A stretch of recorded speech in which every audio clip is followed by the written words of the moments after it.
ओम नमः शिवाय। चंचुला का पाप से भय एवं संसार से वैराग्य। श्री सूत जी बोले, सौनक, मैं तुम्हारे सामने गोपनीय कथा वस्तु का भी वर्णन करूँगा, क्योंकि तुम शिव भक्तों में अग्रगण्य तथा वेदवेत्ताओं में श्रेष्ठ हो। समुद्र के निकटवर्ती प्रदेश में एक बास्कल नामक ग्राम है, जहाँ वैदिक धर्म से विमुख महापापी द्विज निवास करते हैं। वे सब के सब बड़े दुष्ट हैं। उनका मन दूषित विषय भोगों में ही लगा रहता है। वे न देवताओं पर विश्वास करते हैं, न भाग्य पर। वे सभी कुटिल वृत्ति वाले हैं, किसानी करते हैं और भांति भांति के घातक अस्त्र शस्त्र रखते हैं। वे व्यभिचारी और खल हैं। ज्ञान, वैराग्य तथा सधर्म का सेवन ही मनुष्यों के लिए परम पुरुषार्थ है।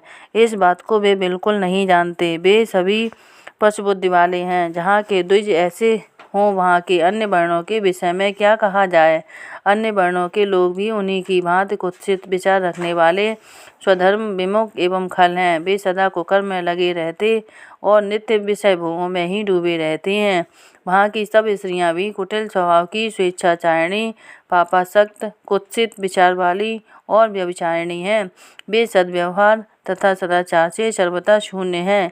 इस प्रकार वहाँ दुष्टों का ही निवास है। उस बास्कल नामक ग्राम में किसी समय एक बिंदुक नामधारी ब्राह्मण रहता था। वह बड़ा अधम था, दुरात्मा और महापापी था। यद्यप उसकी स्त्री बड़ी सुंदरी थी, तो भी वह कुमार्ग पर ही चलता था। उसकी पत्नी का नाम चंचुला था। वह सदा उत्तम धर्म के पालन में लगी रहती थी, तो भी उसे छोड़कर वह दुष्ट ब्राह्मण वैश्यागामी हो गया था। इस तरह कुकर्म में लगे हुए उस बिंदुक के बहुत वर्ष व्यतीत हो गए। उसकी स्त्री चंचुला काम से पीड़ित होने पर भी स्वधर्मनाश के भय से क्लेश सहकर भी दीर्घ काल तक धर्म से भ्रष्ट नहीं हुई, परंतु दुराचारी पति के आचरण से प्रभावित हो आगे चलकर वह स्त्री भी दुराचारिणी हो गई। इस तरह दुराचार में डूबे हुए उन मूढ़ चित्त वाले पति पत्नी का बहुत सा समय व्यर्थ बीत गया। तदनंतर शूद्र जाति वैश्या का पति बना हुआ वह दूषित बुद्धि वाला दुष्ट ब्राह्मण बिंदुक समयानुसार मृत्यु को प्राप्त हो नरक में जा पड़ा। बहुत दिनों तक नरक के दुख भोगकर वह मूढ़ बुद्धि पापी विंध्य पर्वत पर भयंकर पिशाच हुआ। इधर उस दुराचारी पति बिंदु के मर जाने पर वह मूढ़ हृदय चंचुला बहुत समय तक पुत्रों के साथ अपने घर में ही रही। एक दिन देवयोग से किसी पुण्य पर्व के आने पर वह स्त्री भाई बंधुओं के साथ गोकर्ण क्षेत्र में गई। तीर्थयात्रियों के संगम से उसने भी उस समय जाकर किसी तीर्थ के जल में स्नान किया। फिर वह साधारणतः मेला देखने की दृष्टि से बंधुओं के साथ यत्र तत्र घूमने लगी। घूमती घामती किसी देव मंदिर में गई और वहाँ उसने एक देवज्ञ ब्राह्मण के मुख से भगवान शिव की परम पवित्र एवं मंगलकारिणी उत्तम पौराणिक कथा सुनी। कथावाचक ब्राह्मण कह रहे थे कि जो स्त्रियां परपुरुष के साथ व्यभिचार करती हैं, वे मरने के बाद जब यमलोक में जाती हैं, तब यमराज के दूत उनकी योनि में तपे हुए लोहे का पारिद डालते हैं। पौराणिक ब्राह्मण के मुख से यह वैराग्य बढ़ाने वाली कथा सुनकर चंचुला भय से व्याकुल हो वहाँ काँपने लगी।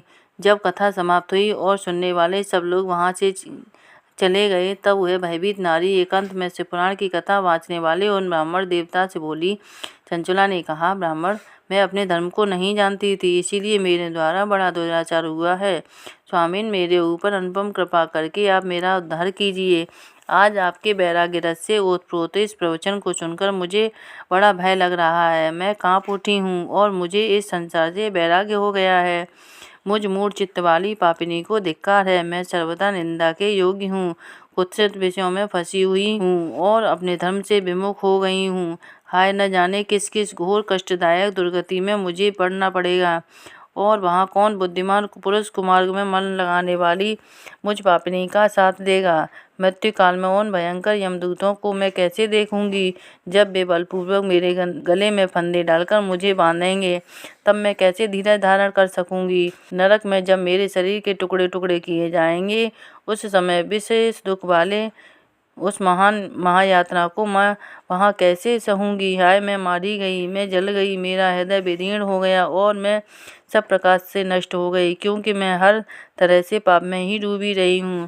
ब्राह्मण, आप ही मेरे गुरु, आप ही माता और आप ही पिता हैं। आपकी शरण में आई हुई मुझ दीन अबला का आप ही उद्धार कीजिए, उद्धार कीजिए। सूत जी कहते हैं, शौनक, इस प्रकार खेद और वैराग्य से युक्त हुई चंचला ब्राह्मण देवता के दोनों चरणों में गिर पड़ी। तब उन बुद्धिमान ब्राह्मण ने कृपापूर्वक उसे उठाया और इस प्रकार कहा। चंचला की प्रार्थना से ब्राह्मण का उसे पूरा शिव पुराण सुनाना और समयानुसार शरीर छोड़कर शिवलोक में जा चंचला का पार्वती जी की सखी एवं सुखी होना। ओम नमः शिवाय।